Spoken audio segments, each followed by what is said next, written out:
Hi there, right, welcome back to this part on my sort of in-depth look at the Deluge from Synthstrom. So we're still in the track view section. We're going to do quite a few videos on the track view section. I'll try and break them down into quite short videos. So in this one, we're just going to look at sort of scrolling, zooming, track length and all that kind of stuff. Obviously, we've got a grid of pads here. So it's 16 by 8 on the grid of pads, which gives us quite a lot to look at, but obviously that does have its limitations because there's only so many notes that you can get on here. So first of all, I've just got the basic synth sound loaded in. Okay, so we've got obviously one octave of notes on here, so you can see it's going from C3 up to C4. So the this dial here, the vertical scrolling dial, will take you up or down kind of in the vertical dimension. So if we turn it to the left, you can hear it goes down. Okay, so we've got now C2, and it can go all the way down to minus 1 octave, and then it can go all the way up to ridiculously high. I think it goes up to about 10, which I can't hear. It's beyond the... There we go, I'm just about to hear that one. Okay, so that gives us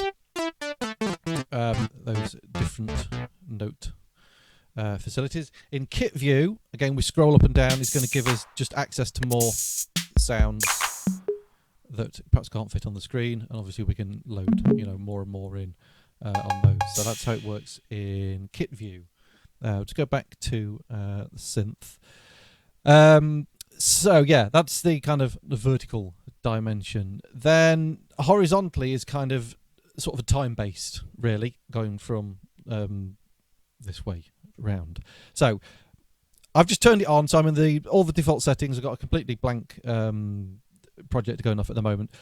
So the default setting is it's on 16th notes. So every one of these little pads here is a 16th note. So those four are beat 1, beat 2, beat 3, and beat 4, and so on. So if I just put a really bad, dodgy bass line in.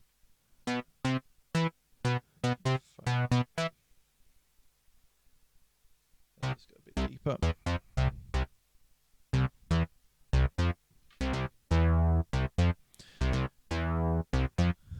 That'll do. Yeah, amazing. I know. Right, so that gives us that one bar there. So what I'm going to do is I'm going to put another track in. I'm just going to go over to the drums, because the drums, when you're doing drums, I mean, as well with melodic instruments, but I find on the drums I can kind of demonstrate the finer detail and zooming in a little bit more. So I've got the basic 808 kit.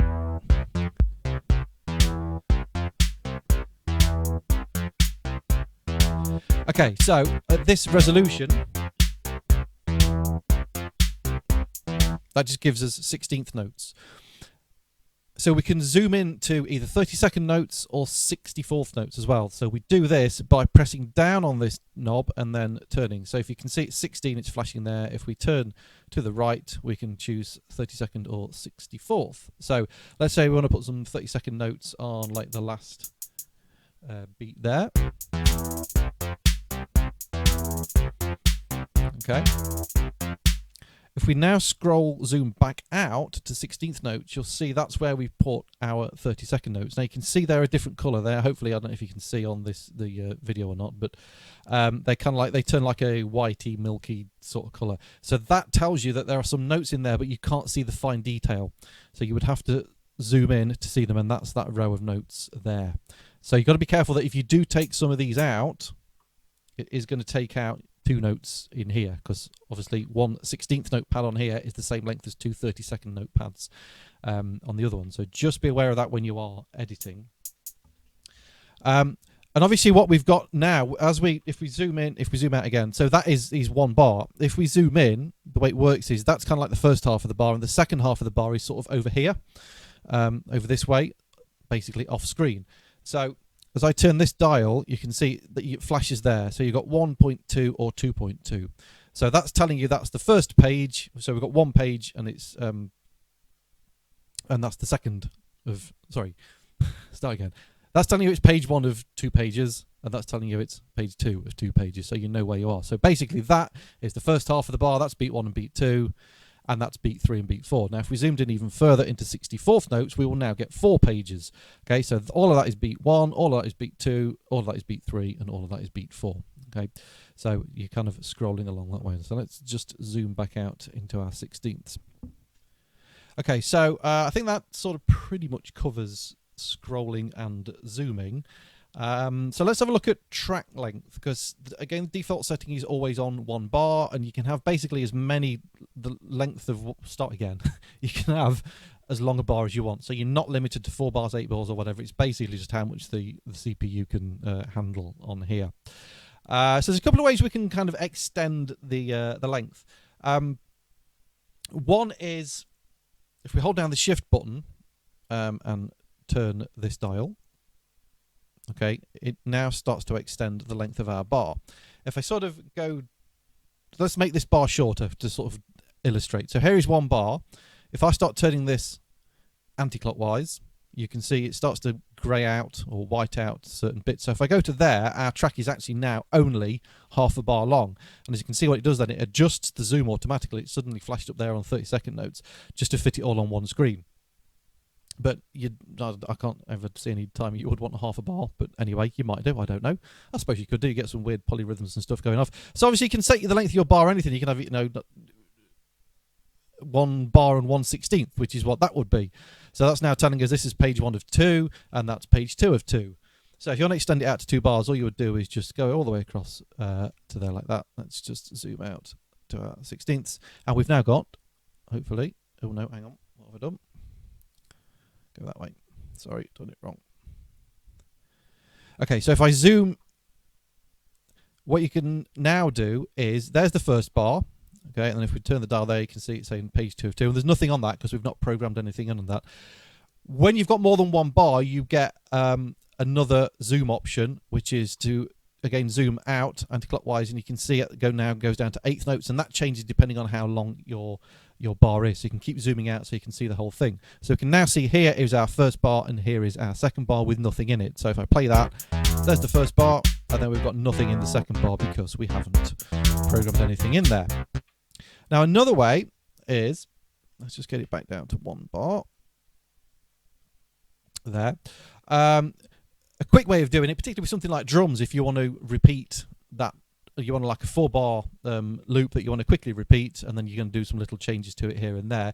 Obviously you don't want to have to keep programming it every time. So easy way of doing it, you hold down shift and you press down on this button and it duplicates it, and it automatically zooms out into 1/8 notes. And if we press play now, you can see we've now got 2 bars. Okay, so it always zooms out to sort of show the length of the track. So we could duplicate that again, and then we'll now have 4 bars. Okay, and you can see it's zoomed out to 1/4, but we've now got 4 bars.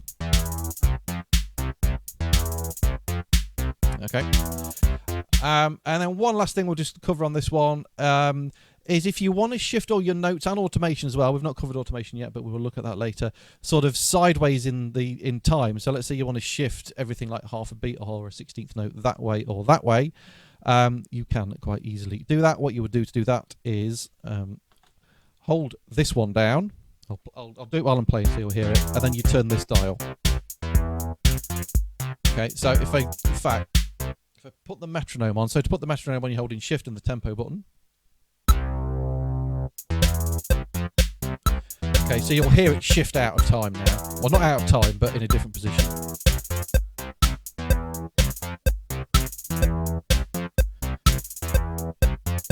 Okay, but you can see the notes moving along. If we go back into that bass line, do the same thing, you'll see them shifting. It's probably a bit easier to understand rather than on the drums. Let's take the metronome off. It's annoying you now.